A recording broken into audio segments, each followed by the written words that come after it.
Hey everyone, and welcome to the Mei Lee Show. We are doing really well here. I mean, I got to tell you, I'm really enjoying doing this show just because it's allowing me to be a little bit more myself, a little bit more opinionated, but also the most important thing is really talk about the issues that I care about so much and hopefully the Asian American and Asian community cares about. Talking to people who are doing amazing things, talking about issues that count, and just elevating our voices. That's what it's all about. That's why we're doing this. And I hope that people are listening. People are really responding, which is great. I'm getting some really terrific responses. The other day I got a message through Instagram from a listener who said she's so thankful for the show and she's grateful that she's listening to a powerful Asian woman, which really made me feel really great. So thank you so much for saying that. Hey, listen, speaking of powerful, I am so excited for my next guest.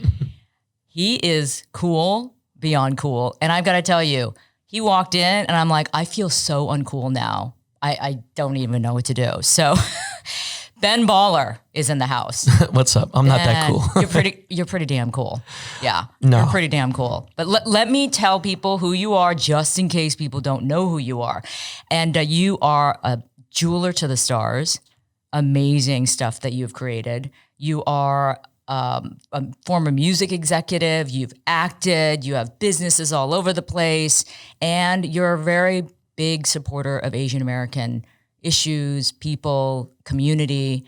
And so you're an all-around superstar. I guess. Yes, I know. Look at him. You know. He's like, I don't know. Yes, you are. You are. I mean, I tell people all the time, before any titles in life, it stands since August 24th, 2012, I'm a father first. Then I'm a husband. And then I could be anything else from there. It could be entrepreneur. It could be whatever. It could be jeweler. It could be anything. But really, I'm a father first. I'm a husband second. And then whatever it is from there. Okay, that's pretty awesome that you said that. I love that. Yeah. And because that's, family is the most important. It is, know, and I think it's important that when I tell people my hustle didn't come from, the origin, the genesis of any kind of hustling or any kind of balling or anything from anything came from a Korean woman. It came from my mom. So it came from my mother who worked, 119-hour weeks, 80-hour weeks on average, 90-hour weeks. And she broke her back. And now my mom is like, she's gone crazy. She's almost 80 and she still wants to work. So With that said, that she's so bored, like me, I'm trying to retire inside the next 3 or 4 years. And like, she's like, oh, you be bored. Like, no, that's like a luxury to me, for her. She's still trying to do things. And so now we bump heads more than ever, even worse than when I was a kid. So it's like, Jesus Christ. But with that being said, if it wasn't for her coming here with the immigrant mindset and everything, she's the example. Yeah. She's made me even also have a lot of the opinions I have towards Asian Americans and things. And she was a pioneer in many things. And as much as I support Asians, I'm also very harsh on them too. I know that sounds. Can we cuss on here? We could just be free. Yeah. Do it. As fucked up as it is. Yeah. I have to be real. I because I know the stereotypes so well. Yep. I was the first person before the internet started. I would just love, like, okay, well, Thai people are like this, Vietnamese people are like this, Chinese, Japanese, Koreans. And if I couldn't take what was funny about, like, if people make fun about Korean people and it's true, I'm gonna laugh. But if you say something stupid, it's just completely ignorant and there's no like substance to it, no, at all. Yeah. Nah, man, come on. Totally agree with you. But I'm very hard on Asians because I expect better from us. Now that there's so many of us, right, in America and stuff, you start seeing some of these people who are, just lackluster about goals and things and stuff. And I'm like, all right, whatever, that's cool. But, like, we didn't come this far just to come this far, And with that being said. Oh, you think some people are just becoming complacent because they're comfortable? I mean, no, there's like I said, look, you could be white, you could be black, you could be anything. Yeah. First, I want to tell you the truth. I really don't give a fuck what color you are in personal life. I have individual relationships, with people. I actually grew up with probably predominantly like I would say African-American to Koreans and whatever, but the Korean was, it's in the household, so it's different, know. But because of my likings of what I grew up on, it tended to be, in an urban culture that influenced a lot of how I am today. Right. But obviously with the very strong, my mom would never she's like, I don't give a fuck about none of that fucking hip hop. Is she dropping the F-bomb like that? You know what? She's never ever, I wasn't allowed to cuss for a long time, but I was a really bad kid. I was really bad. Were you bad? Yeah, I was really bad. Okay. I was really bad. I'm not surprised by it, but maybe, no, you know what? I am a little surprised by it. Just because Korean kids are so disciplined, right? Yeah. I mean, we all grew up with that, right? Kind of a hard hand, right? With I mean, I parents. think what it was I'm the maknae, right? You're the maknae, the youngest. So I'm the youngest. So my brother and sister, my brother was I forgot what the thing is above Mensa, but he was above the Mensa. Is there something above Mensa? There is. It's crazy. So he was that. Are you kidding me? Yeah. So, my brother went to boarding schools, scholarship. Okay. He went to school with the Kennedys. He went to school with the Vanderbilts. Whoa. My brother went to Andover, you know what I'm saying? He went to Andover. Guess what? I went to Miss Porter's. Oh, crazy. Yeah. So I got kicked out. But I was not above Mensa. I wasn't even Mensa. I got kicked out of he got a 1580 out of his SAT when he was 14. Shut up. Yeah, at 14. Oh my God. And I was getting kicked out of schools. I was getting arrested. I was going to jail. And my parents were very strict still. Okay. But at the same time, we're latchkey kids. My mom worked. Right. Ridiculously. No way in ever in my mind when me and my wife have two. It's not even like black and white. Yeah. It's like rainbow and fucking graphite, some random color. We couldn't be more polar opposite as far as our upbringings. Really? They're very close knit with the family. And our close is different. Korean people aren't very affectionate people, and people don't know that. It's just not physically, really no. Yeah, they're definitely just not. Nope. So I don't think in any which way, never ever did I ever think somehow whether I got spanked and got my ass whipped for just a Korean way, which is, I think there's nothing wrong with how she raised me. Yeah. With all that, I don't think my mom didn't love me. Yeah. It just, it's what it was. So with that said, my brother was an insane scholar. My sister, she did really well. She's extremely successful. So, it's just, I'm hard on again, black, white, Latino, whatever it may be. You're going to have people who aren't doing shit with their lives. Whether they're smoking weed and whatever. And look at, once people figured out you could be a productive stoner, you could be a professional athlete playing at the highest level of the game, stoned. And I'm not talking about synthetic drugs that are, that are, or opioids or anything like that. I'm talking about something that was planted in the ground. There's things that people could do, but then there's people who, again, we had for the longest we had the curve up here, there's 70% Asian at UC Irvine. It's totally. So I got to change my last name to Johnson to try to get a chance to get in, but that whole affirmative action case that shit at don't mean Harvard, nothing. you know what I'm saying? Yeah, but it was an issue, right? Asians were like, this isn't fair to us. Yeah. All right. So, but what I mean is, they're like, there was a famous comedian. I forgot what the fuck his name was. He's Korean. His name was Henry something. Henry Cho. Right. Henry Cho. From the South, so we had the Southern Korean accent. A Southern cowboy accent. Yes, totally. And he said this joke. My dad was a professor at UCLA for 32 years. Didn't make much money. It wasn't, but for him, he got a PhD at Harvey Mudd. He was a very academics, but everything to him. Academics was the furthest fucking thing possible to me. I hated school, and seeing this dude Henry Cho, he does a stand up. And there's one scene I'll never forget. And this was the late 80s. This was 80s, yeah. And he says, yeah, man, I walked into the classroom and, I'm in college and I'm at this new school and I walk in the classroom. And as soon as I walked in, all these white people were like, oh, damn, man, there goes the curve. And then he walked in, he's like, curve? He's like, what's that, some kind of road or something? Because he's so country and so not Asian. And it fucking made me laugh because, I would tell people, okay, now, sorry. I definitely wasn't, dumb or, that's, I'm trying to think of a different No, I don't get word. that. Yeah, no, I definitely I definitely was gifted with the brain and it wasn't academically you weren't. It was the work ethic as far as homework and things like that. Yeah. But I still was listen, if you don't put in the work, if you don't read the history book and certain things, and why would I know it's important to certain people. I'm saying to me though, I had zero history. I didn't care about the World War I. I just didn't. It had nothing to do with me. It's good to know what and my kids. son's like, oh, George Washington was this. And then, now there's alternative stories to everything, It could be like, oh, well, maybe he was. Wow. I'm just saying there's alternative story to everything. No, look, why do we hear fake news all the time now, right? So, yeah. So with that being said, growing up, I would have to tell people like, yo, man, you might not want to cheat off of me, on the test, like I did just enough. Right. I did well. Yeah. Test wise and things but like that. You weren't like a straight A student. No, not at all. Hey man, neither was I. Yeah. I was not a straight A student.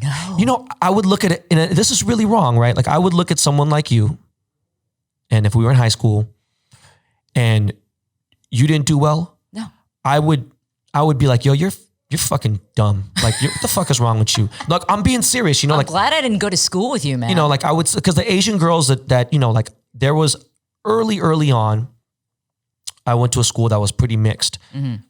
And, the Japanese people, the Korean people, whatever. And, like, honestly, as fucking crazy as it is, when I started to grow up, I noticed the Koreans and the Vietnamese were the ones that were the first ones to kind of fuck up and like get like, I remember getting suspended. That was a big deal. Suspension and jail to me were almost the same. It was like in that my mentality, I was like, wow, this is so bad. Oh yeah. I'm doing so bad.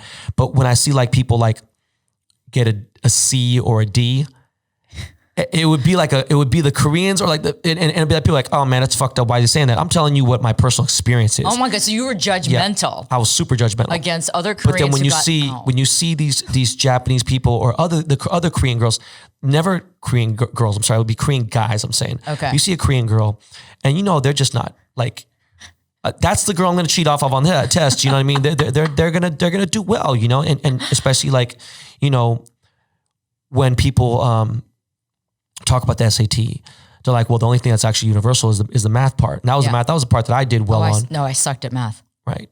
At math. Well, I wanted to make money, so I needed to know how to count the money. Yeah, right? that's good for you. But that's. Well, so you talked about this because even now you're saying that you sometimes judge the Asian community that you see them not doing well or not seeking their potential. Right? Okay. So you still have this attitude.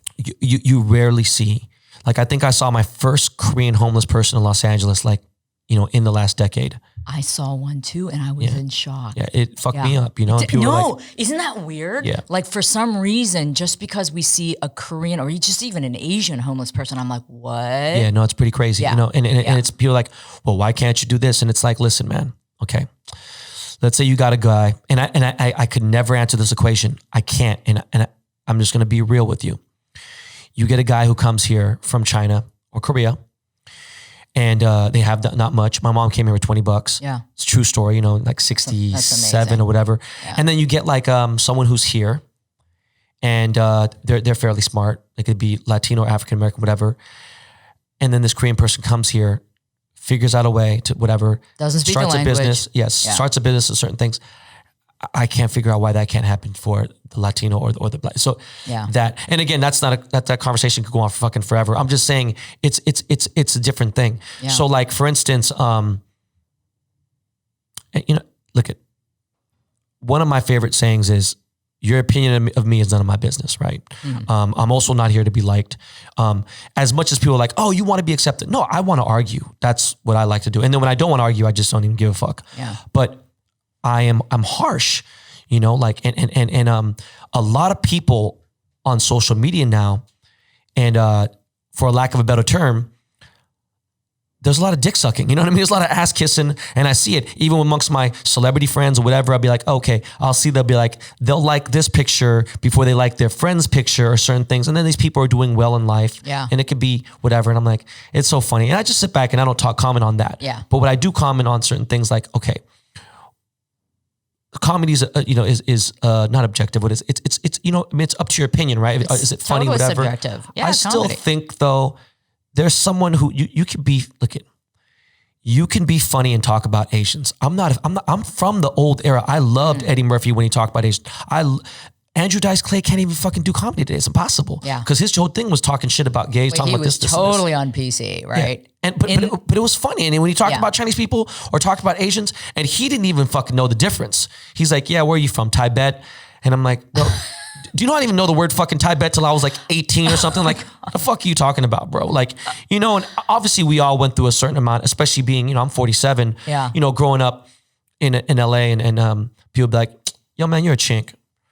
Like, I'm a chink, I'm not Chinese. Yeah. Like, same shit. Like, no, I'm not. It's like, okay, well, you're a fucking Jap. You know, we still have that. No, right? but I mean, I'm like, I'm not a Jap. Like, what the fuck are you? And I'm like, oh, I'm Korean. And this is like, you know, in the late 70s, early 80s. Know what that was. And they're like, okay, you're a cork, because they don't know. Yeah. And it's like, no, listen, man, the proper derogatory form is call me a fucking gook, you asshole, you know. But you know, and it's like, it's being in the circles I've ran in, being the only hip hop dude in Dr. Dre's camp, or being run around too. Can we talk about that for a second? Because I would think that would have been such a weird situation to be in, or maybe not for you because it was natural to you, but for you to be Korean guy amongst all these hip hop African American, you know, community. Right. I mean, did you ever think like, what am I doing here? Or or people look at you as, what the hell are you doing here? Every single time, let's say out of 100 times someone walks in the studio, it's not, 91 would be bad. Like 91% of the time out of 100 visits, 91 people saying, what the fuck is this dude doing here? Right. You know, there's no social media back then, right? Yeah. 91 times would be terrible. I think even 70 would be fucked up. Yeah. I'm telling you 105 out of 100 times would be like, the fuck is a Chinese dude doing here? Right. You know, and there have been sessions where. But so how would you handle that? I don't give a fuck. You would just ignore it. What? You know, my wife is like, you know what, man, you know, seriously, you know, like, you're really a bad person, you know, like my wife would be like, seriously, you're like, you really were raised by animals, you know, you have zero, you know, you're really crazy, you know, like, wait, why would she say that? Because like, you know, like, there'd be like, I think I've accomplished like a lot of things in my life, you know, and, a couple things when she sat in some of my early interviews, and they said, okay, so your accolades are here, here, and here. Mm-hmm. And I was like, you know, what was there is there something on your bucket list that you want to do or something? And I was like, man, that'd have been fucking amazing if I was like in a shootout with someone and I shot a bunch of people. Now, don't take this like literally, please. But I mean, like, it was a fantasy of mine to rob a bank too and get away with it because you're watching so many movies. Okay. And it's like, would I ever act it out? No. Do I want to go to jail? No fucking way. Do you have any idea? Like, I have a hard time sleeping in a 3-star hotel. You know, like I need to have a certain lodging accommodations. But like, what I'm getting at is, you know, I never cared. You know, I just was like, I don't give a fuck what someone says. You know, sometimes, you know, things that offend me here and there. But like, I think during that era, especially during being only Asian playing basketball, football. Like, you know, when you see Linsanity, he's killing. I watched the other day, I guess they showed the special game where he scored 38 points against the Lakers. He was on fire and blah, blah. And then like, I'm hyped. I'm like, yo, this dude's balling. Yeah. You know? And he's overly religious, which is kind of weird to me because my dad was a moksanim. You know, he was a moksanim. Yeah. He's a pastor. Sorry. Yeah. Really? Yeah. So like, you know, going to church all the time, like, I fucking hated it. So when I turned 18, I was like, listen, man, not only fuck church, I will literally, I don't care because I left when I was 18, you know? I'm like, I just won't speak to anybody. I'll emancipate myself and his family. That's how much I hated the church. Because, you know, if it's forced on you, it's like, you know, it's too much. No, organized religion can sometimes like, too much religion for anything. Really, I think that's my personal opinion. Yeah. So going on, you know, and, you know, like someone like Jerry Lynn, you know, like, you know, he's become super famous. He's killing it, Linsanity, blah, blah, whatever. I don't think there's necessarily mutual friends or whatever. And like, again, I'm not super niche into that, like, where like at the point in time when you think of Asian media, whether it be YouTube or whatever, it's like you got like Tu Wong Fu or like those people. And it's like that niche thing or like the Ryan Higa and whatever. I don't know those dudes. You know what I mean? Like, bro, like I'm on them. I'm fucking with the other side. You know what I mean? Like the people that were, you know, from a Dre or a Tupac or whatever it may be. And so I'm not looking down on them. It's just not my thing because I've always been an integrated person, right? Very pro-Asian, but at the same time, very pro-integration. Well, here, let me ask you this then. Have you ever gotten like negative feedback from the Asian community because they're saying, man, you're not part of us. You're trying to be more black or this or that. And I'm curious. This is the thing. 2 years ago or a year ago at the Asian American Awards, it's like this has been going on for 19 years, right? Unforgettable gala. Yeah. I was there when you got that award. Yeah. You know, you gave a really good speech. I never even been invited. You know what I'm saying? Just to go. And it's like, all right, so I win this big award and I go out there and I say what I have to say. To tell me I had 2 minutes. When John Shu did like a 6.5, 8 minute or 7 minute. John Shu, the director. Of Crazy Rich Asians. And I had some negative things to say about the film. And I think once he found out, he was kind of bummed after, whatever, it doesn't matter. But bottom line is, when I heard him say what he said, and he's like, man, we're not next, fuck that. We're waiting for nobody anymore. I'm like, oh shit. I was in my chair like charged up. Yeah. I was like, this motherfucker got me fired up. When they start playing music, I'm gonna start cussing everyone out. Like I'm gonna do my 6 minute speech. And you know, I did my speech. What I'm getting at is, I was always the only Asian, you know? And so at the end of my speech, I said, hey man, listen, it wasn't that cool. It was, you know, it's just, I try to make the positive. Yeah. I try to see the positive in that, being the only Asian in hip hop, whatever, but it wasn't that cool. Was it a lonely experience? It's lonely as fuck. Yeah. But it's way more cooler now that there's a bunch of people doing it. Yeah. It's just sometimes I see it, I'm like, damn man, they kind of dumb it down. I feel like it's not as raw. But again, not everyone has to be so gangster or raw. It's just, I grew up a little bit raw, right? And unfiltered. Yeah. So like going back to like Jeremy Lin or something, like, you know, listen, man, I was at that award show and the guy in the movie who was getting married, I forgot his name. Henry Golding. No. Henry Golding was the best man. You mean the guy getting married? No. Oh, yeah. I can't remember the actor's name. I can't remember his name either. Yeah. But he was the one getting married. I guess he followed me. He was a fan or whatever. That's the first time, you know, and listen, I'm like the type of guy, I've done meetings in, meet and greets in Seattle, Beijing, all over the country, everywhere. And my thing's like, hey man, if 100 people show up, cool. That's dope, right? You know, Atlanta, whatever. I've gone to events where the mall's damn near shut down to be 2,500 people. And I'm like, dang, this is fucking so stupid, bro. They're here to see, like, if I was 25, it'd make a little more sense. But I'm an old ass man. Like, they're really here. This is crazy. And I'd feel so like. Really? You still don't get why? But what I mean is, and I'll get into that because it's very rare. Yeah. You know, especially in today's age, you know, with that okay boomer, you know, like that whole shit. Yeah, I know. So going on, you know, I'd get a few Asians and I'd see more and more. And, you know, I was in London and I was like, fuck, where are all these Asians coming from? You know, they're just coming up and they're like, hey, your inspiration, boom. And it made me feel good. That's great. But like one thing about me is I'll take a picture with everyone. I'll sign the autographs. And at one point I was in Sacramento and my hand hurt. I couldn't sign any more autographs. I was like, yo, I got to stop. And everyone that was there with me, they're like, motherfucker, I would have stopped an hour ago. What are you doing? I was like, man, I'm trying to be. So at the award gala, I'm trying to talk to everyone. There's people that are like, hey man, I grew up with your brother, blah, blah. And I'm like, oh shit, okay. And I'm trying to give everyone the time and I see what it's like. And I'm like, man, I'm not like, I mean, no offense. Like, okay, Henry Golding's had a couple big movies, but at the same time, like he's still new. I don't know what he was doing 30 years ago. I can't research and tell me 30 years ago, were you putting in, and I'm not saying anything negative or derogatory about Henry Golding, but what I'm getting at is I can't go back and look at Daniel Day, Kim, and be like, yo, where were you at 20 years ago? Do you have documented footage of you doing something with like, it could be fucking, you know, Psy or whoever the fuck it may be, music, anything. Were you putting in work then, you know, whatever. I'm just saying I have documentation almost 40 years ago of me breakdancing and doing certain things and connecting with Ice-T in 1982 and just doing different things. And, people can verify this information. You put in the time. I did. You put in the time, blood, sweat, and tears. With that said, at the award ceremony, I was very honored. I shook everyone's hand, talked. And I think I didn't give him much time. Didn't know who he was, first of all. Had no idea. Who? The guy from Crazy Rich Asians. Yeah. Okay. And my wife was like, hey, babe, you know, you might have been kind of rude. And I was like, babe, man, I'm trying to say hi to everyone. So next thing I know, I send a message to the dude, doesn't read it, dude unfollows me. And I started laughing. The crazy part was, you guys on Next Shark posted a story where that Simi Lu or whatever. And that guy, they both got mistaken in a magazine, a very big, or the news. It was a very big publication. It wasn't like, you know, fucking the Bugle. Yeah. This was like NBC, ABC or something that like on that level. And they mistaken the two. All right. I made a negative comment on purpose to troll.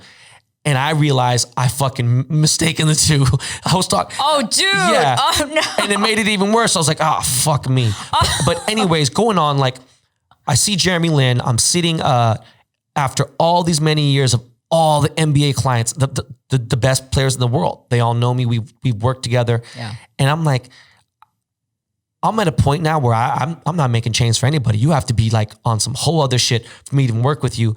And it's a blessing that I can pick and choose. Yeah, absolutely. And, you know, last year I'm at Game 6. I'm at Oracle Arena. I'm sitting row A. I'm not on the floor. My feet are touching the floor. I'm in row A. So I'm like, you know, I'm still in like 15 grand seats.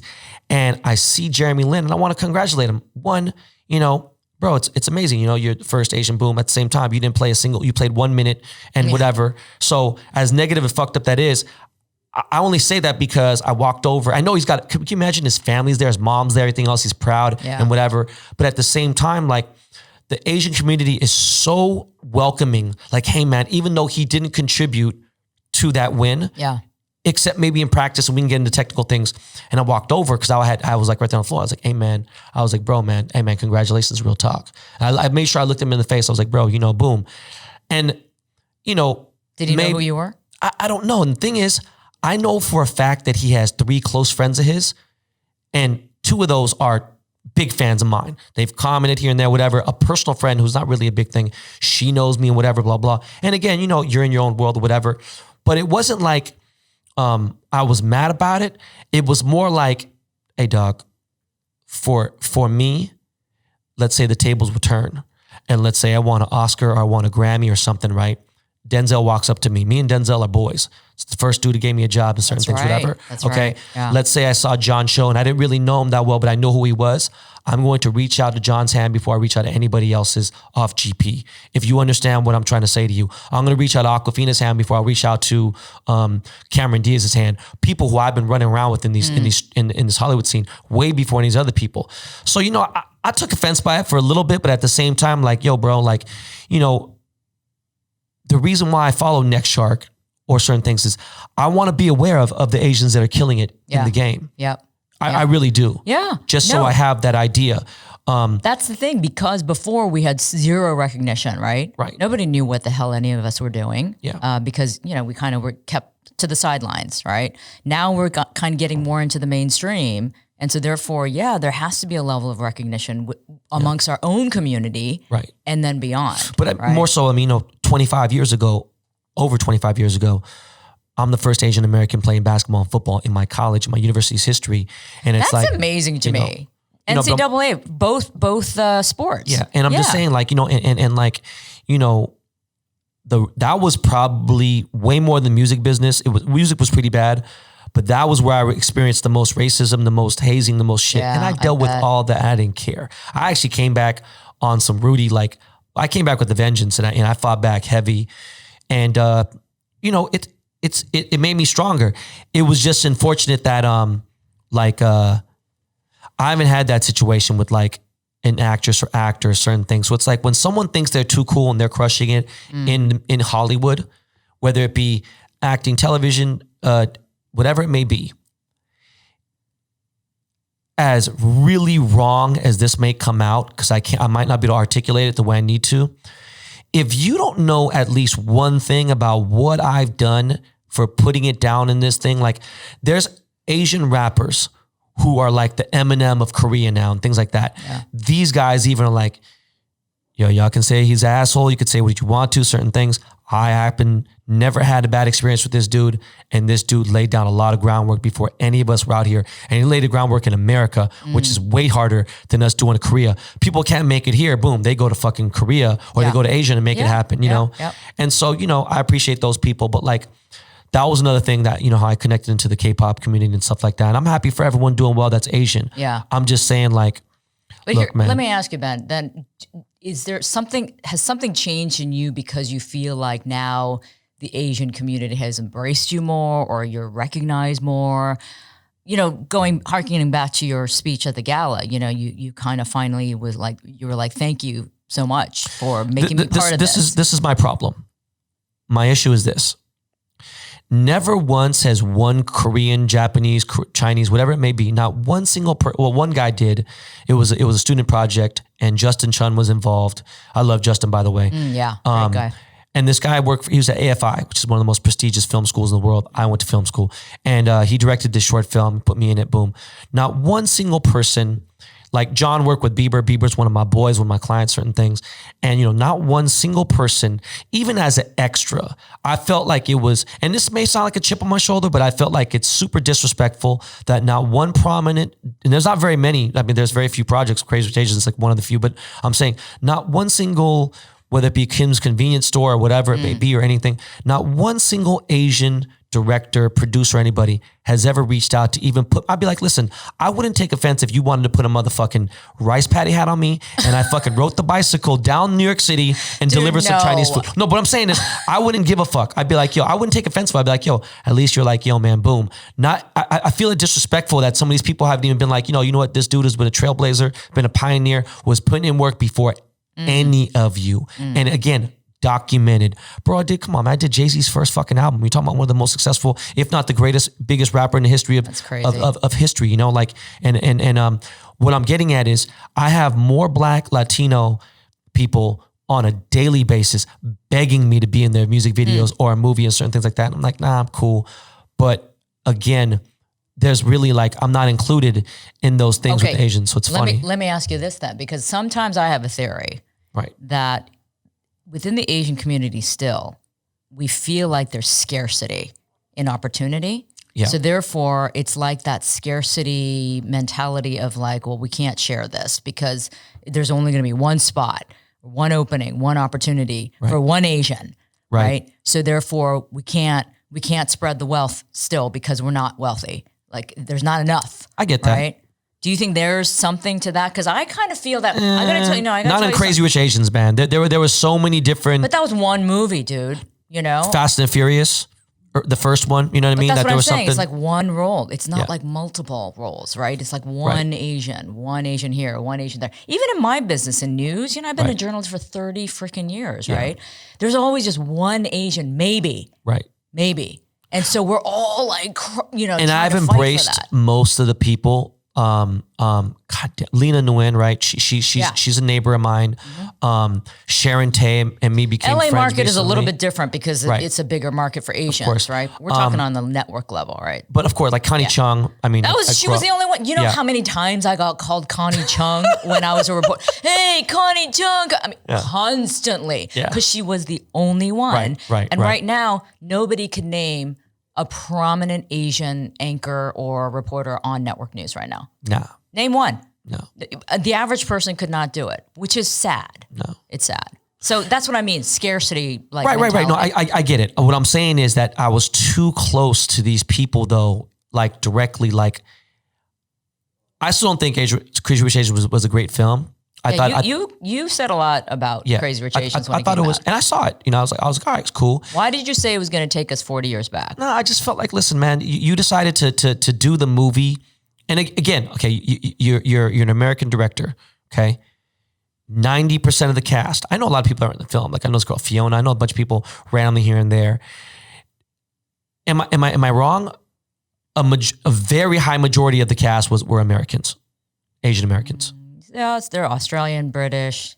I'm talking about. Yeah. Does Henry live in London or does he live here? He lives in America, doesn't he? I don't know where he lives right now, actually. Okay. Yeah. But like the majority of those people are from America. Whether they were derived from somewhere else, I'm just saying in general, right? They chose to do a story about Singapore, which is, it's a cool little niche thing and a lot of people didn't really know about it. It was the book. Yeah. Again, the book. Right. Another thing too, I had a problem personally with the main writer being a white guy who's also one of my neighbors. And he was at the award and he's friends with people that I'm friends with. And he heard what I had to say and everything else. And I'm like, yo, listen, bro, I'm going to tell you something real quick and don't take any offense by this.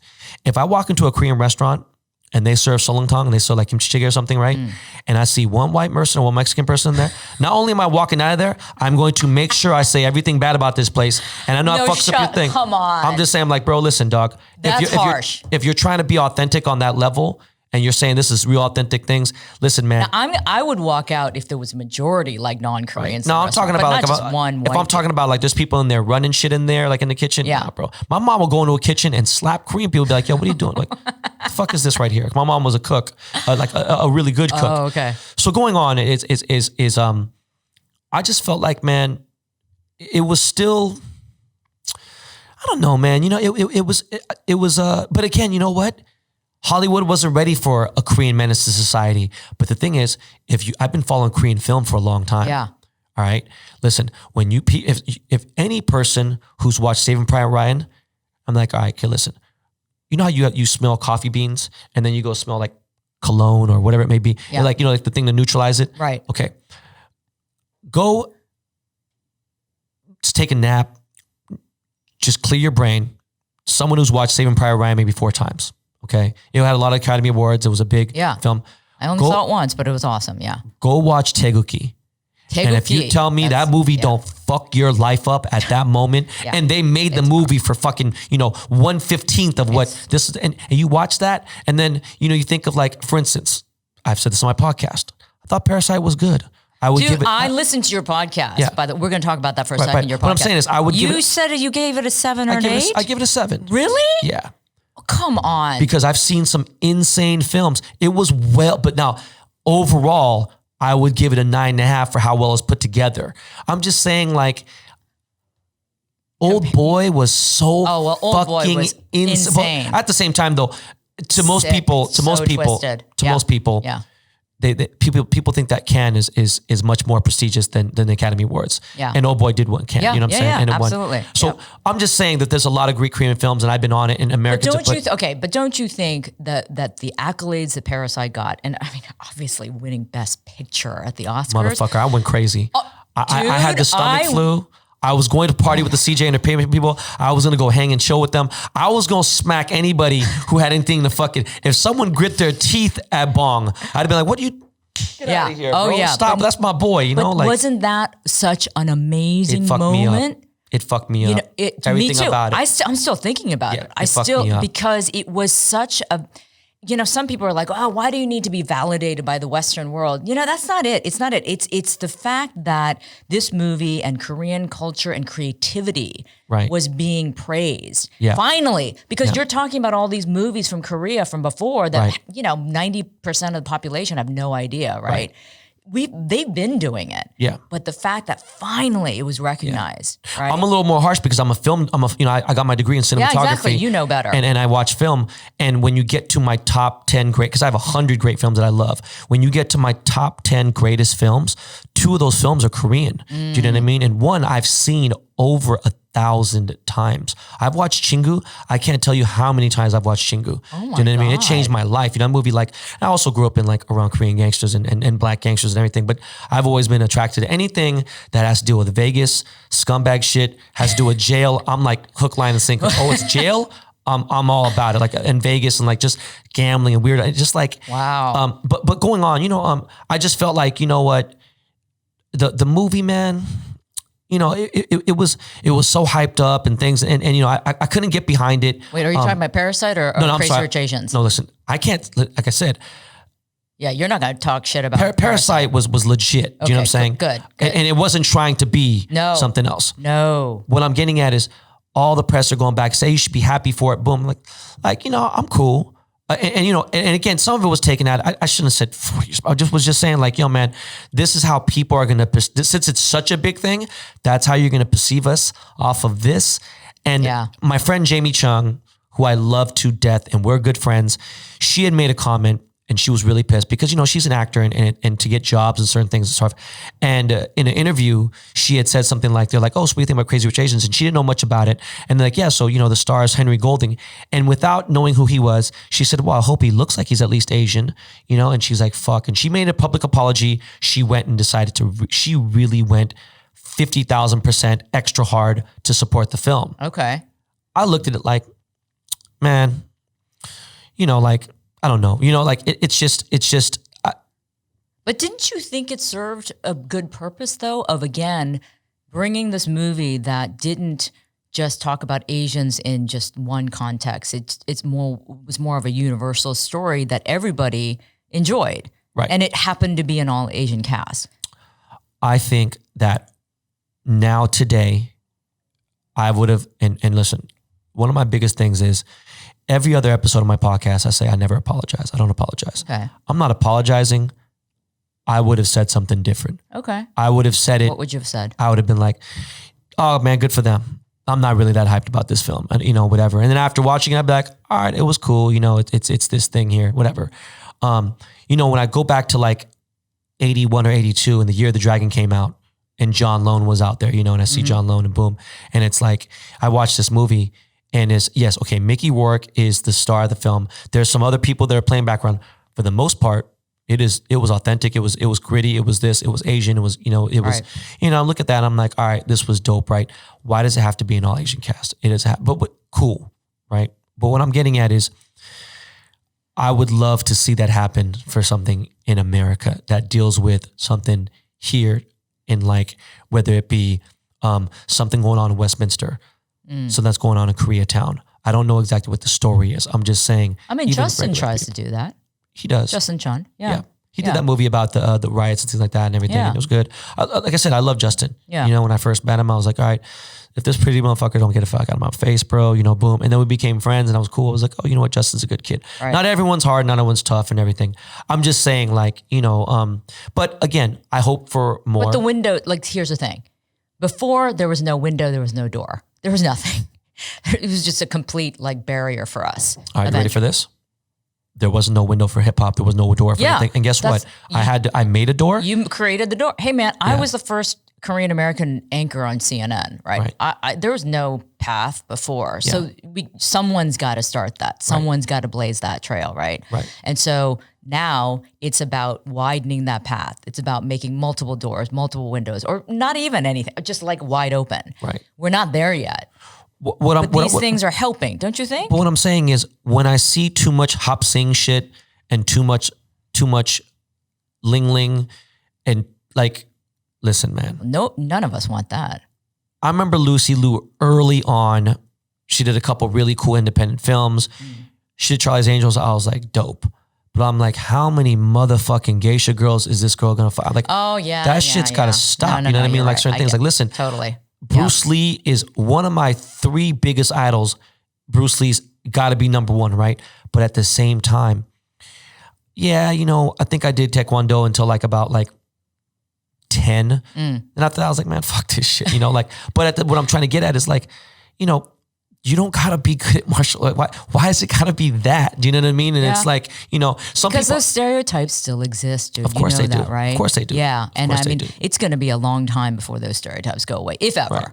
Right? Because that's the natural state of people's mentalities, right? They want still to put people in boxes, cultures in boxes. They don't want to think universally, right? So when these stories that are more universal are told by people like Bong Joon-ho, right, in this very unique manner, and the world accepts it, to me, that's a huge victory.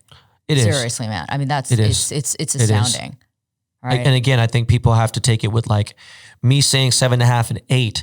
That's my personal opinion about the because so many Korean films have that crazy twist and that turn. You see like, oh shit. Yeah. Saying the maid has the housekeeper has a purse. Her husband's living downstairs, and boom, blah blah, whatever. And I was like, all right, it's cool. It ain't like a dude who has been out there doing crazy ass shit and whatever ends up finding out that he's fucking his daughter. Like, you know what I'm saying? Like, Old Boy. I'm talking about that. Okay, you're giving so many spoilers away to people who have If you haven't watched Old Boy by now, too fucking bad. Exactly. You know what I mean? And then they tried to make a stupid ass Western. Oh my God. Dude, I was so pissed when that happened. I'm not the biggest fan of, what's his name? What's the dude's name? Josh Brolin. Okay, Josh Brolin.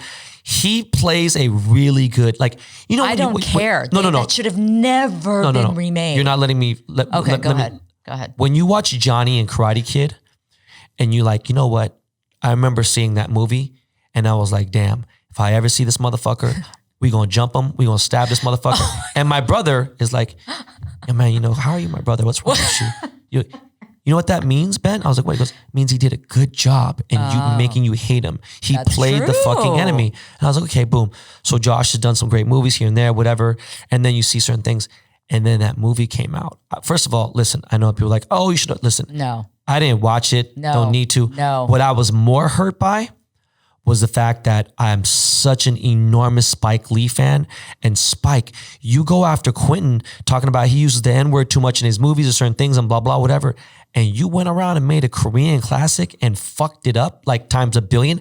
And you hired this clown to do this shit. Like, I mean, it's just crazy. That got greenlit too, but it's just, well, I'm not surprised that it got greenlit. Come on, that's still how Hollywood works. So yeah, again, we still got a long way to go.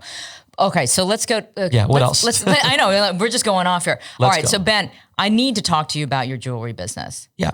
Because that is what has put you on the map as this unbelievably talented, creative dude who kind of makes these crazy things for these huge stars, right? Yeah. Why jewelry? I mean, how the hell did you get into that? I'm sorry, I've told this story so many times. But okay, you don't have to tell the whole story. But because I'm on an Asian podcast, I want to say it in the best possible way. With your Korean American sister, who is your Nuna, remember? I'm your Nuna because I'm older than you. You know, for sure. And you just celebrated a birthday, didn't you? Yeah. Happy birthday. Thank you. Yeah, okay. Anyway. So I've always been fascinated by jewelry. When my mom came here, she had nothing. When my mom started to make some money, and she made money completely with no business skills, it was just hard work. And, I see people sometimes and be like, no, you can't work hard. You need to work smart. No, you stupid motherfucker. You still need to work hard. Yeah, no kidding. You know what I mean? Yeah. Like people say certain shit. Like, I'm like, God damn, man. I gotta go to jail for smacking people just on a regular basis. But going on, my mom worked really, really hard. Okay. When I think of, when I was growing up, and I think a lot of kids in the hood and everything, you see a Rolex, it symbolizes one thing. It symbolizes success, especially in gold, not in stainless or anything else. When you look at that yellow gold, it means this person is successful. This person, this is the definition of success right there. Yeah. Like when you see a Mercedes-Benz or Rolls-Royce, certain things. When my mom bought her first Rolex, I saw Mike Tyson in the place she was buying it. And I was like, no holy way. Shit, this is number 4 or number 3 on my greatest idols list of people. Yeah. My uncle was a jeweler, and my mom obviously, she loved jewelry. And I remember the first time she bought me my first small gold chain. It was a big deal to me. I had gold on my neck. I felt a little special. I felt like, hey, listen, let me tuck it in when I'm on the bus. I felt like I had something on my neck. I had some money. That's so sweet that it was your mom who gave you your first gold chain. chain. My mom. Yeah, okay. So with all that being said, I've always been fascinated with jewelry because my mom was fascinated by Liz Taylor. And, my mom's always been, she's worked really hard for everything she has. Nothing was given to her. In fact, she went the extra hard way.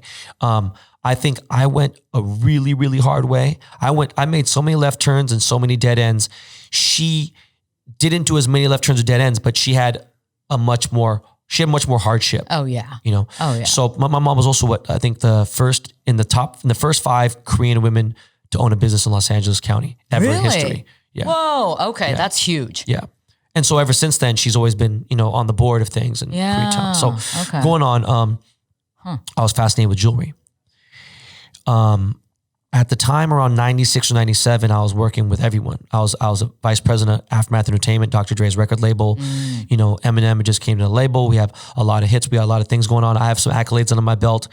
My cousin Steve is like, yo, man, and he's in the hood. He's at the Slauson swap meet. He's like, I'm at the swap meet, man. Like I'm getting jewelry. I'm doing well. I'm taking over my dad's business. Let's figure something out. And I was like, I don't know, man. I'm not really fucking with that hood jewelry. I'm trying to get, and the funny thing was I never understood. If you buy a Ferrari in Phoenix, Arizona, okay? If you asked 100 people, does Phoenix sound like a luxurious place?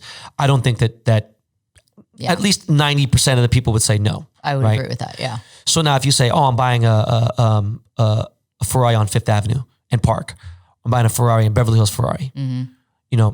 It's like people think like, okay, boom. More prestige. They're not realizing that this is the exact same car built and assembled in Maranello, Italy. Yeah. It went through customs and it went to that dealership. Right. There's absolutely no difference between the spec of it. There's specs, what they call in exotic cars, the specification, meaning all the options that you tailor make to make your Ferrari. I'm a big Ferrari fan. If I could get a Ferrari in Compton today, and I'm going to save money, I'm buying a Ferrari in Compton. Fuck everyone else, whatever opinion they got to say. Why wouldn't you? Yeah. So with that said, why wouldn't you want to save I didn't money? understand that the diamonds that were sold, my cousin was just getting lower quality. That's all. If he had the high quality, was selling it out there. It's just what was attracted to the demographic and the, what was going on in the neighborhood. I didn't understand that. Okay. So, come 2003 or 4, I'm about to get married. I'm not marrying an Asian woman. My mom is really kind of accepting it. My brother. So your mom wanted you to marry. Oh, Korean for sure. You know that I've never been married, and my mom still hopes that I'm going to marry like a Korean doctor. Hey, or something. maybe you will. You never know. Dude, no. You never know. Okay, that's true. You never know. Anyway, please go ahead. So, actually, I'm not going to tell. There's no reason to add the extra. Okay. There's because it's negative to the story. Okay. So, anyways, going on is the engagement breaks off. I'm not getting married. And your mom's like, yes. Yeah. I bought an expensive ring. Okay. My cousin helped me with the ring. Okay. I go see him and I'm like, fuck, man, what am I going to do? I spent this money on the ring, and I was like, the way. How big was it? It was like maybe almost 3 carats. Oh, that's pretty big. It was like 2.7, yeah. Oh, yeah. Mm-hmm. So, I spent like 30 grand on the ring, and I just became a millionaire from selling my sneaker collection. And I go see my cousin. I'm like, yo, dude, so what do we do? And he's like, well, he's like, thank God she gave the ring back, Per California law, there's a civil code that unless you got caught cheating or blah, blah, whatever, like until you guys get married, it's technically like on loan. There's a civil code. Oh. There's a section like civil code. Oh, I didn't know that. Okay. So, she has to give the ring. So she gave the ring back. Regardless, she willingly gave it back. She goes, hey, it's not going to work out. Boom. Okay. Okay. And I get the ring back and I go see my cousin. We go sit down and he's like, I'll give you some money. Don't worry about it. He gives me like 98% of what I paid back. And I'm like, oh, bro, what the fuck is this? And he goes, come on, dog. Like, there's currency. There's parts of the Middle East where, people pay shit with gold and diamonds, whatever. And I was like, yo, you got to be kidding me. So it put a light bulb in my head. Huh. So I decided, you know what? What's one thing that my family, I feel like I'm so blessed that as closed-minded as my mom and dad were, they were very open-minded and right things, meaning expanding my mind, my horizons, go travel, go be worldly. That's good. Get some culture in you. Yeah. I got a passport and I hit like 20 countries and I traveled for a year straight. I went everywhere, right? Places I couldn't go to, whatever, blah, blah. I'm going to say something here that I've said before on a couple things. I don't think it resonated the same. I think it's going to resonate very, very, very, very, very, very hard on here. But my dad was born in North Korea. It was one Korea at one point. Yep. Anybody over the age 38 or 40 years old right now that is living in America and's lived in America for a very long time, I would say if they didn't admit that at least 50% of them had families stuck in Korea, if North Korea, they're lying.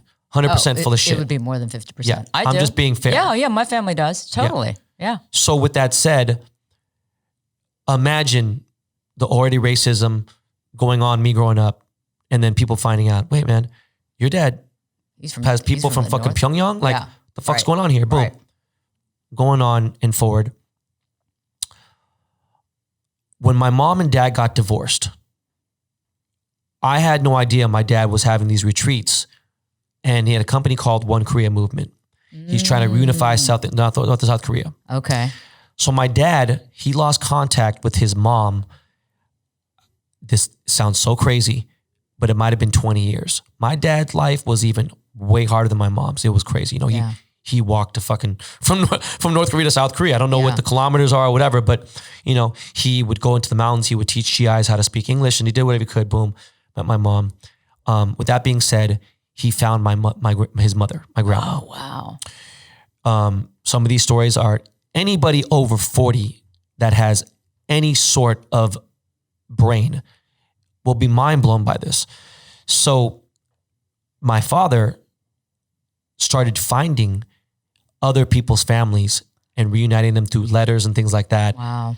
And so even people were like, the guy's a disgusting person. He's fucking, with Kim Il-sung. This guy's a fucking bad person, blah, blah. There was like little rumors around church and shit, whatever. And it got so bad that my dad was part of a huge church called Young Nok Church. And we kind of were kind of asked to not be around that church anymore. So my dad started a new church, you know, a new Okay. thing, whatever. And I started noticing that a lot of these people were also people who had family in North Korea. And it wasn't like my dad was doing espionage or something. He never accepted money from Right, anyone. right. He would have been in jail, you know. He did It was more everything. like humanitarian, right? Yeah. From 1980, 1980s to 2015. How many years is that? That's Like 30, almost 30 years. Yeah. okay. So my dad did at least 30 trips to Pyongyang. Yeah. You know, Wow. just insane, right? Yeah. Because how many people could even get in? Right. Can't. So he was going for humanitarian reasons. That's why he was able to get in. Yeah. Yeah. And he was, you know, I have pictures in my house of Kim Il-sung holding my dad like as high as possible. There's a picture of my dad on top of a stage, Kim Il-sung, Kim Jong-il, and like every other important person. And it's fucking insane. Wow. You know what I mean? People are like, that yo, is kind of crazy. this ain't yeah. Photoshop. No, not at all. Yeah, no. There's pictures of my dad being carried in North Korea by people. Just, you know, he's just a, you know, Wow. and Is your dad still living? yeah, He is, still around. okay. He has Alzheimer's now. He's okay. like, so going on, my dad was really not about money or anything else. He just wanted to help get people this. So people started realizing like, oh man, you know what? This guy can help me maybe locate my family. So with that being said, you know, when my parents got divorced, my mom said, fuck this. I want to go back home and visit my family. The moment she touched South Korean Incheon Airport, she was detained there for almost 37 hours. She said it fucking ruined her trip so bad. She said, you know what, maybe I'll never come back to Korea ever again. It was the first time since the divorce. You know, South Korea, they're fucking crazy. Yeah, you know what I mean? no. But yeah, that's why, right? They think that my dad was a spy or some Right, shit, you know, yeah. whatever. Yes. So they made my mom searched her completely naked, you know, boom, man. they humiliated her. She was detained for 37 hours. When they let her go, at that point, it tainted her trip so bad. She's like, fuck this, I'm not going back. So for the longest time, it took 9 regimes. I don't know how many government changes it took to finally we're like, nah, you know, there's a file on me, file on my brother, file on my sister, obviously, Really? boom. When I entered Seoul for the first time, I was like, oh shit. I still waited a little bit though. And I was like, damn, this is cool. You know, I don't have any problems now, whatever. Yeah, okay. But you know, I needed to see the motherland. Yeah. I needed to see where I was.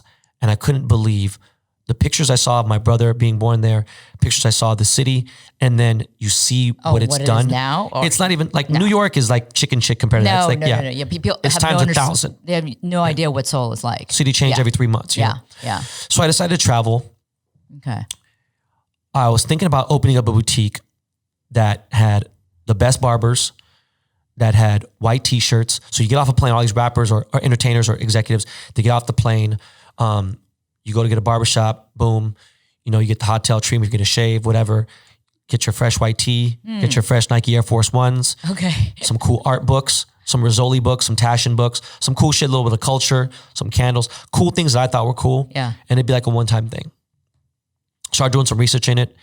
And my cousin says, hey man, I see him at a family event. He's like, hey man, I'm killing it right now. Look, I got a Corvette, you know, boom. And I was like laughing. I was like, oh my God, you got a Corvette. Because he was doing jewelry already. Yeah, been doing okay, it. got it. Yeah. And he was crushing it. He was crushing it. Okay. He was crushing it so bad that like, and was it like that urban style already, or was it just all kinds of and my cousin became a legend really? in the streets. Oh. In the hardest part, my cousin was a legend. He was Slauson Steve, like he was legendary. Wow. And my cousin Steve, he was born in Korea. You know, he came here when he was young. He's a draft dodger. He didn't go back to Korea for the thing. Oh, right. So he of can course, never go 'cause back. That's And, mandatory. you know, at 47, you can go back. He still has. He's like, fuck. Or no, 37, you can go back. He's like, fuck, I'm not going back. So going on, we sit down and we have a deep discussion. I weigh out my options and I said, listen, for anyone listening to this that has an LLC, has an accountant, has an attorney, has this and that, just know that 95% of Korean businesses never had that ever. It is a handshake. It is a verbal agreement. No contracts. It's like, there's no fucking this, that. I had no choice but to say, I'm down to do a jewelry business with you. Even if we change, here's a booth, here's your booth. Just change to the next booth. I don't give a fuck. Yeah. Got to change booths, change the energy. We got to have shit documented on paperwork.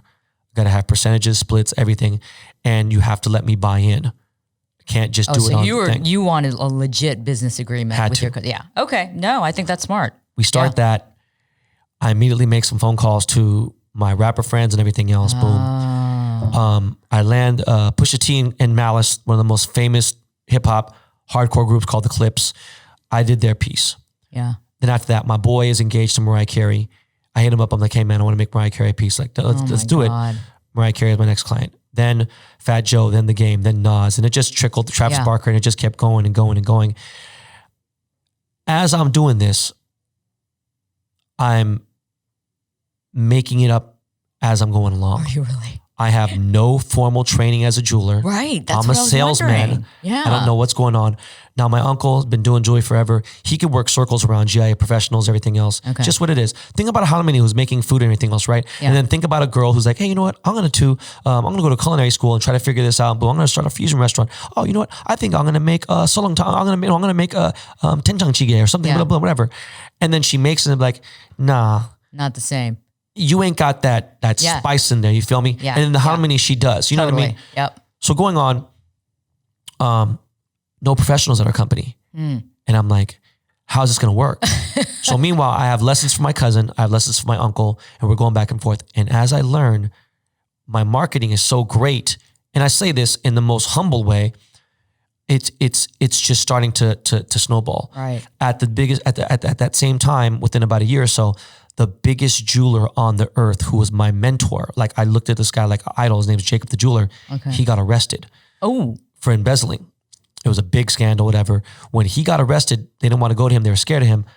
I connected all his, Diddy, Scott Storch, fucking. So they came to you. They started coming to me. Oh man. So with that said, I had to step my quality up. I had to start learning about things. Boom. Okay. To this day, I have a 99.9% Korean staff. Right? Do you really? Yes, for sure, 100%. Oh, that is so awesome, Ben. That's great. Yeah. Seriously, that's awesome. So some of the people I have are so talented that we'll go to jewelry conventions where 1 million people join together, costume, high-end, silver, whatever. And we saw this featured lady who had a crowd of about maybe 800 people watching her carve a butterfly. And I'm sitting here watching this and I'm like, okay, is there a sweepstakes? Is there a lottery? Like, why the fuck are we sitting here watching this lady carve this butterfly?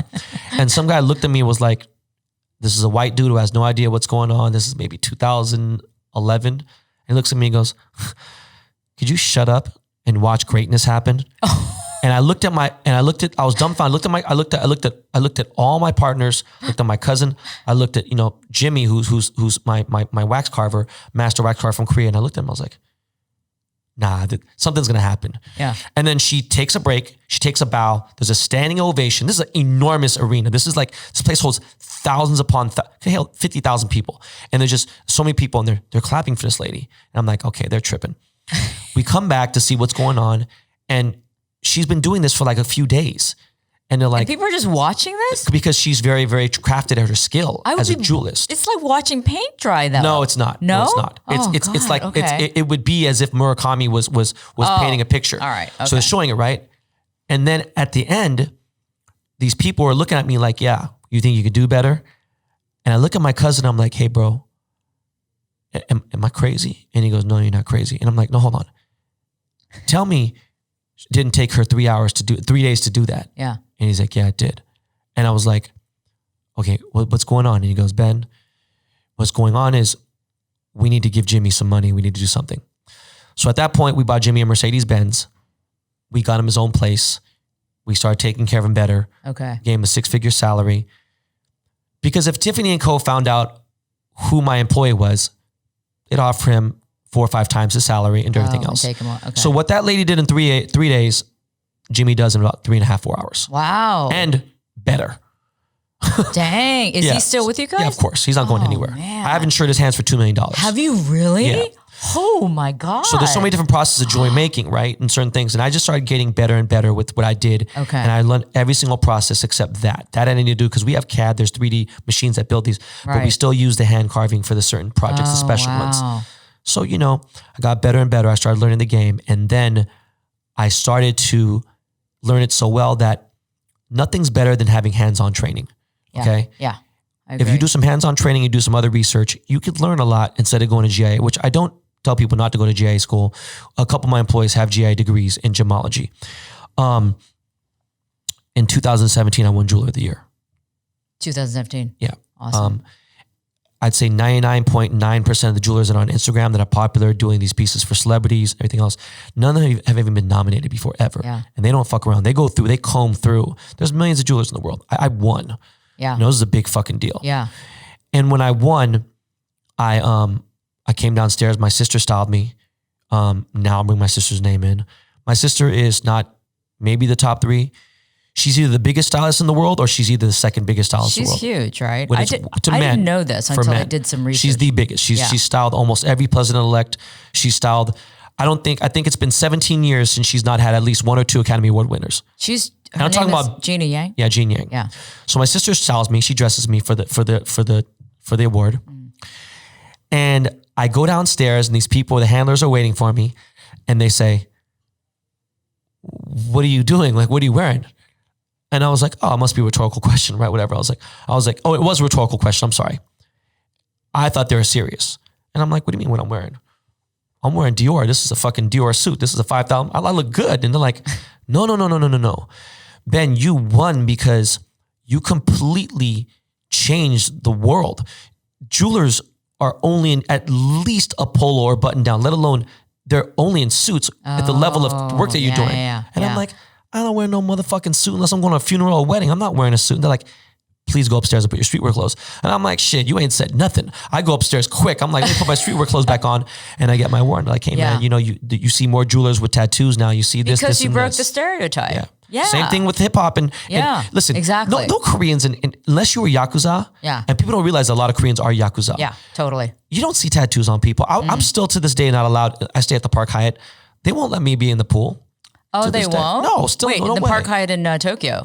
In Tokyo or Korea. Or Korea? Really? Yeah, you're not allowed to go in the pool. I can't go to no public pool. Wait, I have a tattoo and I think I've been in the... I'm covered. Oh, you're covered. That's why. I'm covered head to toe. I'm You know, I sometimes still think when I go to the Jjimjilbang, the Korean spa, that if I, because I mean, my tattoo's on my back, I'm always afraid like somebody's going to try to kick me out.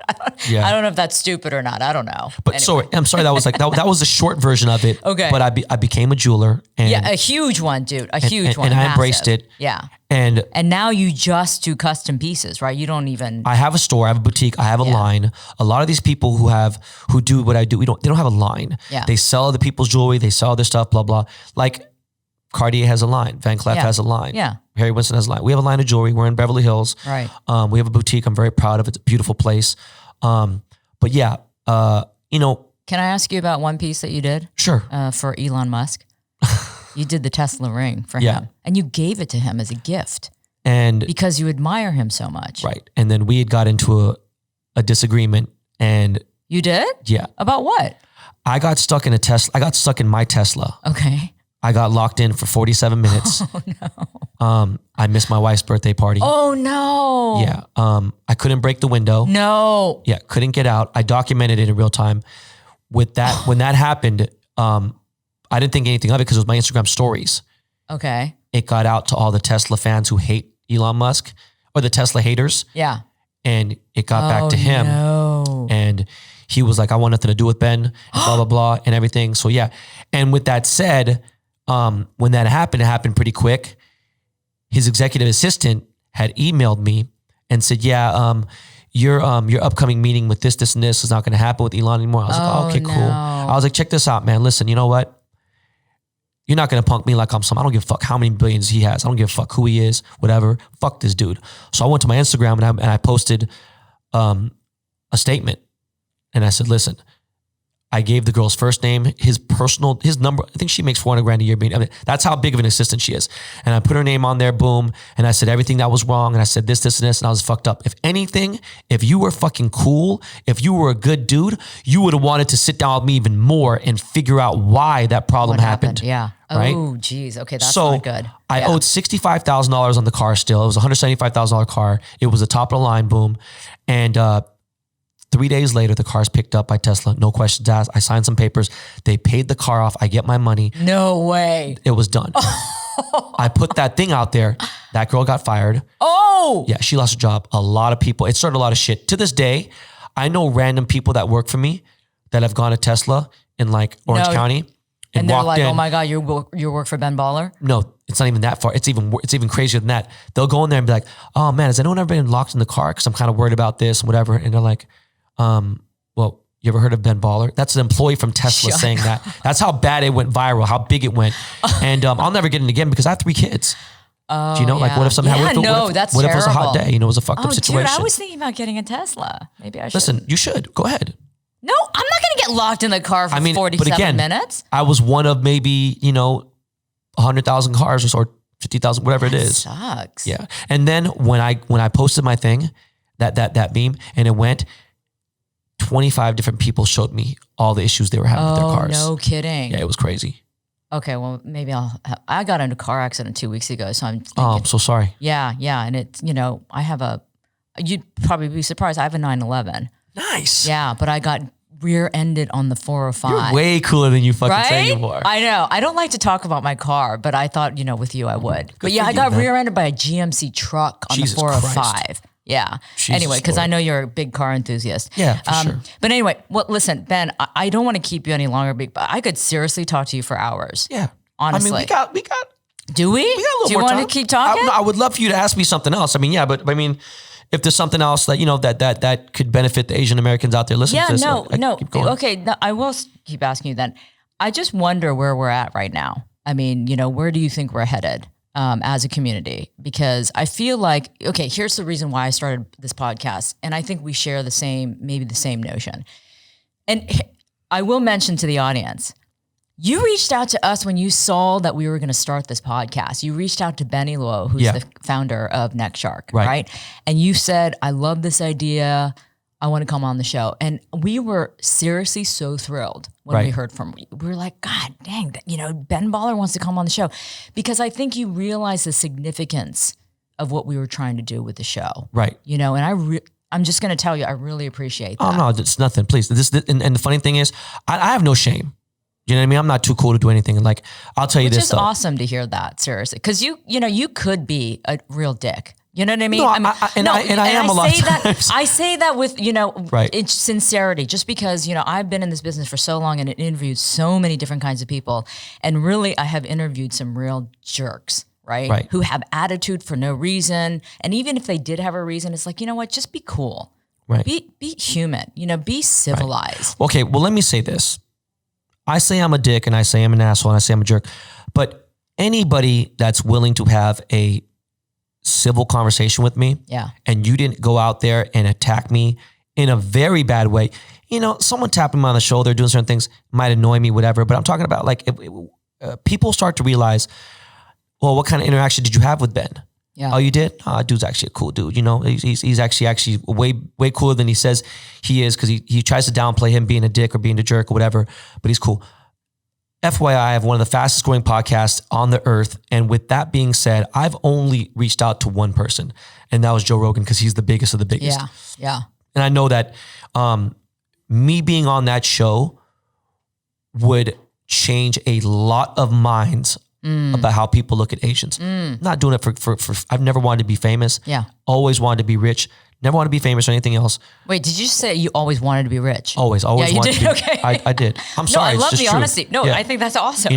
But going on, I want to be on the show. Yeah. And where do I think what's the climate of where we are right now? I still think that we're still a little too soft. Yep, I agree. I think that totally we bitch too much over silly shit.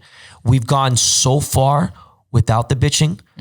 The fuck are we bitching for now? It's ridiculous. Yeah. We've done so many innovative, crazy things just here in Orange County alone. When I look at even small businesses like, like Seven Leaves or, like my boys from Afters and things are crushing it and certain things. Like, listen, man, this shit's amazing. We have so much shit. We don't have to sit there and be like, you see I forgot what the metaphor, analogy, meme thing was. We're like, oh, apples and oranges are great. And you got someone like, well, what about fucking pineapples? We're not talking about pineapples right now, motherfucker. Like, I hate that. That's what the internet is. We can't please everyone. But what I'm getting out with Asians is like, even for that Simi dude to be like, oh, like I haven't personally experienced anybody saying, I'm not going to pick you up in Uber or whatever it may be because you're Asian. I have a very Yang.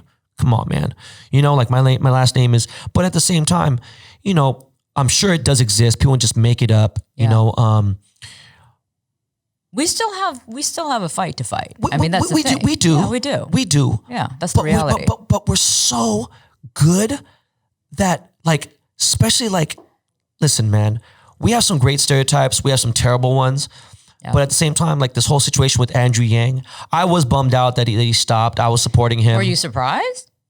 I wasn't surprised, but I thought he'd get a little further than that, you know? Yeah. And I endorsed him.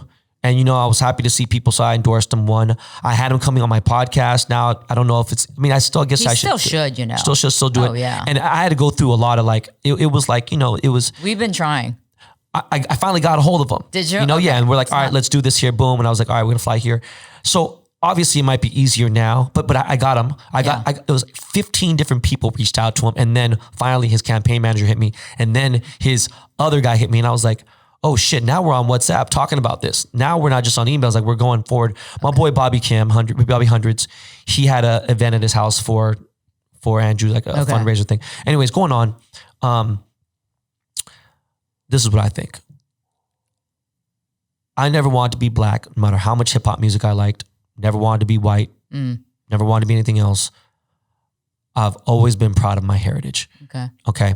With that said, I put us so much higher than the rest of the other races in the world. I don't think that we're better. I just put myself higher. I don't know if that sounds crazy, but what I mean is... It sounds elitist though. It does sound elitist. Right. And if I don't So what do you mean by that then? Okay. I mean, I don't need the validation from someone else now. Okay. I made it without being a laundromat owner, a nail shop owner. I made it without any of the stereotypical Asian American shit at all. Period. I went through the point where I was referred to as an Oriental. I went through all of that. You know what I mean? And what I'm saying is, I see these Asian American, I love seeing Asian models. I'll go to my Explore page. I'm like, damn, look at all these little Asian girls doing blogs and stuff and, you know, doing fashion and this and that. I'm being honest. You know, like, they're influencers on social media. My friend now. Ami Song, you know, she was one of the first. Man, she's huge. That's like my little sister, you know, that's really like my dong sang, you know, and she's like, damn, Opa, what do I do here? Boom. If I feel like she's down and out, I'll reach out to her and say, hey, listen, I love you and you're killing it. And why are you worried about them? So what I'm saying is, I think we're good. I think we just continue. We got to stop being soft though. Do you know? That's why these things are, and like what you're doing with your podcast, which you cracked me up on your podcast. The other day I was listening to it and you were bitching about LAX. I was walking my dogs laughing my ass off because I feel exactly the same way about LAX. That is the worst. I'll kill airport. somebody. No, I will kill somebody. I will kill somebody at that airport. It's the fucking worst. It's the worst airport on the freaking planet. Heathrow was, now LAX is beyond. LA is beyond it's the worst. Repair. Anyway, but because I listen to your podcast, I'm like, this is what we need to be doing to, again, speak out, really be honest, you know? You know what you just said, it just sparked something, right? Yeah. My podcast is not an Asian podcast. No, it isn't. No. So I want people to understand, like, but you are, and because you represent that, that's what I'm saying. It's like you don't, it's not an Asian podcast, but you are Korean American, and you are breaking the stereotype. You're speaking out, and so that's what I want to see too. You know, I want to see more of us be like, hey man, this is how I feel. Yeah. I want you to hear what I say and I want you to validate it. I want you to accept it, you know, instead of continuing to dismiss us as we're, you know, we don't count. That's what I want these things to do, this kind of platform. And I want your, listen, first of all, congratulations on everything you've done and all your accolades too. I'm sorry if I haven't, you know, congratulated you yet on this episode or this show, but you're going to continue on to do this, and I want to support this show. Thank you. And when I started realizing that, understand that my internet persona is so different. You know what I mean? If you can't, the easiest way to misinterpret anybody in the world is through text, a comment, or anything. For sure, right? Yeah, absolutely. Like I could be like, fuck Benny, man. Listen, Benny, go fuck yourself, okay? Get the fuck out of here. Now you write that. Yeah. Imagine. Oh yeah. Now immediately be like, hey, dude, Benny, Why the fuck does Ben Baller have a problem with you? He said, fuck you. You know, I heard he wants to fight you too. Hey man, I heard that motherfucker's talking about your mom. That's what happened. Bro, dog, what are you talking about? Do you know what I'm saying? So it's like, I'm misunderstood, right? Yeah. So let me explain, you know, and it's just, this is what it is. It's been my life story. So I just want to be, you know, and I'm not fuck corny or anything. You know what I mean? I do me. Listen, I thought about it. I was stuck in traffic, almost getting here. And I was like, no, I'm going to make it here on time. And I'm so on time. Yeah, I'm always thinking about it. And I thought about like, you know what? I hate being told what to do. Like I'm going to go on a plane and someone's like, hey, listen, I can fucking read and I know what's going on. I've been here before. I'm going to do it. Relax. Just please don't talk to me. The more you talk to me, it's going to piss me off. Yeah. And with that being said, I think that goes on a certain point that, you know, sometimes people look at us a certain way and whatever. Yeah. And like, oh, wow, you speak English pretty well. I'm like, oh, yeah. How many times have we heard that? Right, of course. Dude, you know, I grew up in Ohio, right? In the 70s. So it was a nightmare. I briefly saw that, but I didn't know how long you were there. Yeah. But going back to Benny and going back to Next Shark, I look at it like, all right, listen, I know it sounds fucked up and I should support the other pages. Some of these other pages, it's too much bullshit. And I'm like, listen, dog, I'm the most immature person in the world. So I have to at least try to like not enhance that, right?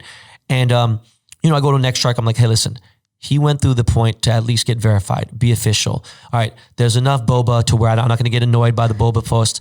But at the same time, hey man, you know what? This guy did this. I got to support it, you know, because it's important that I do. And it's important that I do this and this. Why? Because my kids are Korean. My kids are Filipino. My kids are this. You know what? They go through all of it. There's one part I won't get into. I'll talk about it off thing because it still confuses me.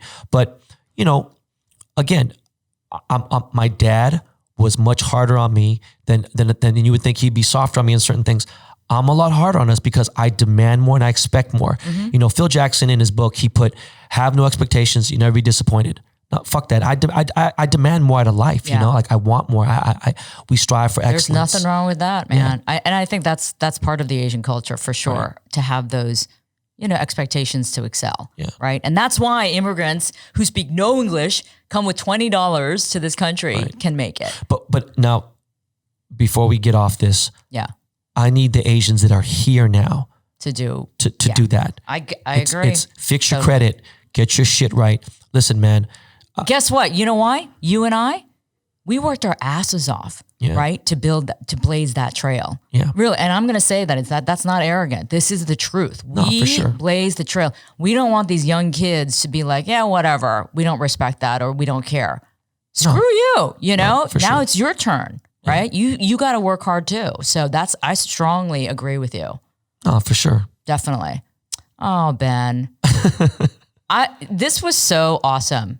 I loved talking to you. Thank you. I hope that people like it. And I don't mean it like, you know, I say I'm not here to be liked. I hope people like it just for the simple fact that, listen, man, I couldn't have been more genuine with this. I had no idea what you're going to ask me. It was off the top of my head. Yeah. And what it is I don't like being in a group of 50 Asian people. Let's go do this. If I'm there and that's what it is what it is. I just, like, again, I have the individual relationships, but I don't want the general public, the world. It's not America or LA anymore. It's the world that's looking at us, right? Yeah. I don't want to be perceived in a certain way. You know, we are intelligent, we are beautiful, and there's so many things, you know, and like, we're diverse. We are diverse. You know? Yeah, we're not all the same. Exactly. So I think we're doing a pretty good job of trying to prove that point. No, for sure. Yeah. And I think you guys are doing a great job. Well, you are, you know, for what you've done. And I think Next Shark has done a great job as trying to be as fair as possible, you know, and go it down a line. And listen, man, you have an open offering from me. I own 3 businesses. I have 3 fucking kids. I'm so goddamn busy. I took 116 flights last year. I get dizzy. I get vertigo sometimes thinking about shit, but I want to openly invite you to hit me up anytime you need support. You're so sweet. Thank you. Thank you. Oh, you're welcome. And maybe, you know, you can make me a custom piece someday. We could do that too. Ben, thank you so much for your time. Welcome. Thank you so much. And thanks for being so real. I love that. You know, That's all I can be. Honestly, life is too short to be fake and phony and put on facades. Yeah. You know, we all have to be as authentic as we can be. For sure. Right? Yeah. All right. Ben Baller, we're going to keep in touch. All right. Thank you. All right. Well, that's the May Lee show for this time. I had a great time. I hope you guys did too. Until next time, you guys take care.